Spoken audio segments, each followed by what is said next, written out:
السلام عليكم ورحمة الله تعالى وبركاته. الوداد الرياضي غادي يواجه الأهلي السعودي في مباراة قوية. الوداد كيحتاج انتصار من أجل المرور إلى الدور المقبل. أما في حالة تعادل الوداد الرياضي أمام الهلال السعودي فخاص الوداد الرياضي ينتظر هزيمة الأهلي طرابلس أمام السد القطري من أجل المرور في المركز الثاني. ندوزو للتشكيلة المحتملة. في حراسة المرمى يوسف مطيع.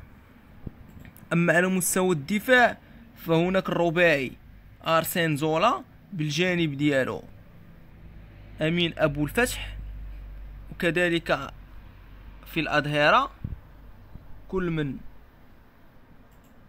الظهير الأيمن العملود والظهير الأيسر إلياس الشتي.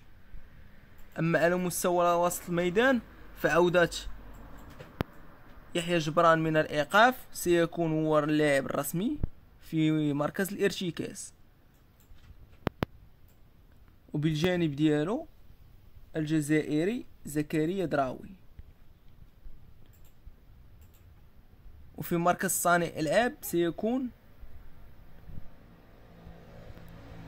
حيمود. أما على مستوى الثلاثي الهجومي سيكون رأس حربة بولي سامبو،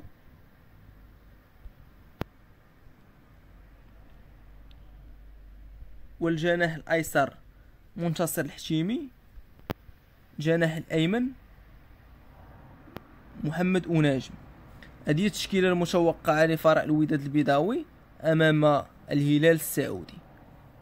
إن شاء الله تكون مربوحة فريق الوداد البيضاوي ويكون المرور للدور القادم